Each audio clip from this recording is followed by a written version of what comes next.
সদৌ অসম শিশু ভাওনা প্ৰতিযোগিতাৰ যি জাজি মৰাণচিগা গাঁৱত অনুষ্ঠিত হৈ আছে, তাতেই শংকৰ মাধৱ সমন্বয় ক্ষেত্ৰত জাজি মৰাণচিগাৰ বিশিষ্ট লেখিকা পূৰ্ণিমা ফুকন বৰুৱা বাইদেউৰ গ্ৰন্থ জীৱনৰ কলাজ উন্মোচন কৰে কবি শিশু সাহিত্যিক অৰূপজ্যোতি হাজৰিকাই।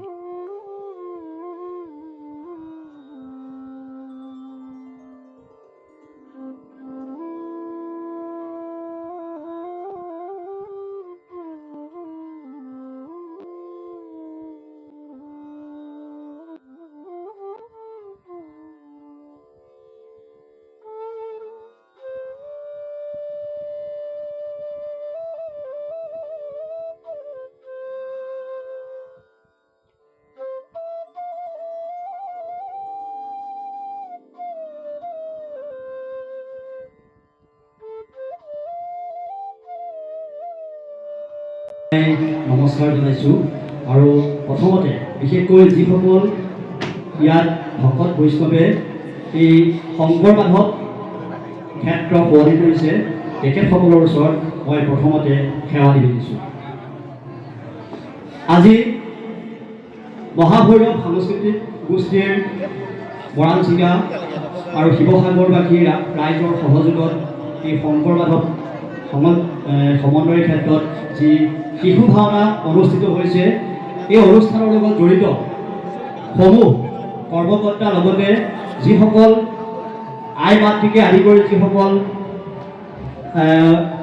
বন্ধু বান্ধৱকে আদি কৰি সংবাদ পত্ৰৰ কৰ্মীসকল যিসকল উপস্থিত আছে, সকলোকে এই শীতৰ সেমেকা ৰাতি মোৰ ফালৰ পৰা সেৱা নিবেদিছোঁ।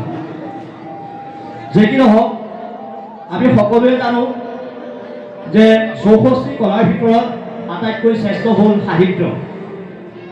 আজি যদি সেই গুৰুজনাই এই নাটকবিলাক লিখি থৈ নগ'লেহেঁতেন, সাহিত্যকাৰে যদি এইবিলাক আমাৰ মাজত এৰি থৈ নগ'লেহেঁতেন, আমি হয়তো ভাওনা কি বস্তু হয়তো নাজানিলোহেঁতেন। গতিকে যে কি নহওক, এই ভাওনাৰ যি পৰিৱেশ, এই মৰাণচিগা গাঁৱত এই উদ্যোক্তা মণ্ডলীয়ে আপোনালোকক এই আধ্যাত্মিকতাৰ পৰিৱেশ সৃষ্টি কৰিছে। সঁচাকৈ আমি আনন্দিত হোৱাটো বাদেই আমি উৎফুল্লিত হৈছোঁ। আৰু বিশেষকৈ এইটোৱে ক'ব লাগিব, যিসকল ইয়াত প্ৰতিযোগীয়ে এই শীতৰ সেমেকা ৰাতি কঁপি কঁপি ভাও দিছে, তেখেতসকলকো মোৰ ফালৰ পৰা সেৱা জনাইছোঁ। আৰু আচৰিত এটা কথা ক'ব লাগিব যে আমি যিয়ে নকওঁ, এই শিশুসকলক লৈ আমি যি ভাওনা প্ৰতিযোগিতা আমি কৰিছোঁ, তাত যিসকল শিশুক আমি একতাৰ দোলেৰে বান্ধিবলৈ চেষ্টা কৰিছোঁ, সঁচাকৈ এই যিসকল পৰিচালক আছে, যিসকল উদ্যোক্তা মণ্ডলী আছে, সকলোকে আমি পুনৰবাৰ আমি নমস্কাৰ জনাইছোঁ। আৰু আমি এইবাৰ গ্ৰন্থ উন্মোচনী অনুষ্ঠানলৈ আগবাঢ়িছোঁ। মোক যিখন গ্ৰন্থ উন্মোচন কৰিবলৈ মাতিছিলে, সেই গ্ৰন্থখনৰ আমি নাম কৈছোঁ যে জীৱনৰ কলাজ। এই কিতাপখন লিখি উলিয়াইছে আপোনালোকৰ সকলোৰে পৰিচিত এগৰাকী বাইদেউ, আমি প্ৰায় দেখা মেলা পাই থাকোঁ, সেই হ'ল পূৰ্ণিমা ফুকন বৰুৱা।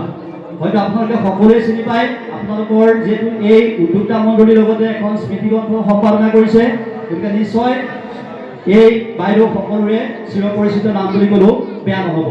যে কি নহওক, এই অনুষ্ঠানৰ যিখন কিতাপ তেখেতে আজি আপোনালোকৰ আগলৈ আগবঢ়াই দিছে, মই কৈ দিছোঁ, নামটো হ'ল জীৱনৰ কলাজ।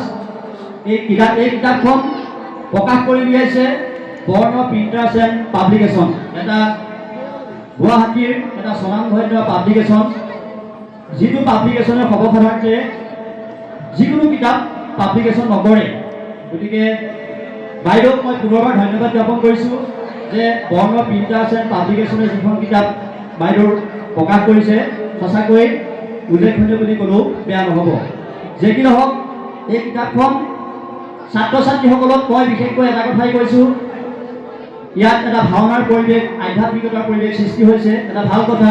কিন্তু তোমালোকে এই ভাওনাৰ সমান্তৰালভাৱে যিটো সাহিত্যৰ লগতো জড়িত হ'ব লাগিব।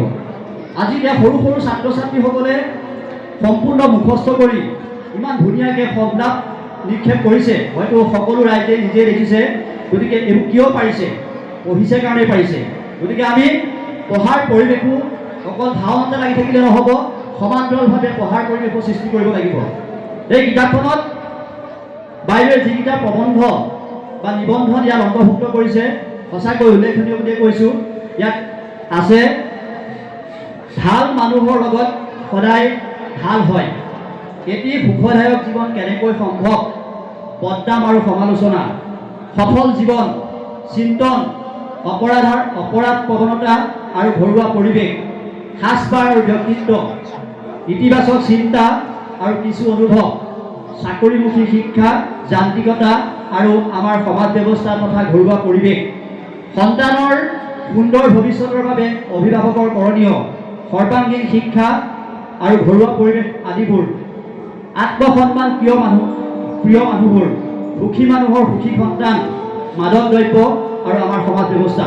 এতিয়া কিতাপখন মই আপোনালোকক এইটো কাৰণে সংগ্ৰহ কৰিবলৈ অনুৰোধ কৰিম, এতিয়া বৰ্তমান সমাজত যি মাদক দ্ৰব্যৰে গোটেই এটা কলিয়া ডাৱৰে গোটেইখন আৱৰি পেলাইছে, সেই আৱৰি পেলোৱা পৰিৱেশৰ ওপৰত ভিত্তি কৰি বাইদেৱে যিটো প্ৰবন্ধ লিখিছে, মাদক দ্ৰব্য আৰু সমাজ ব্যৱস্থা।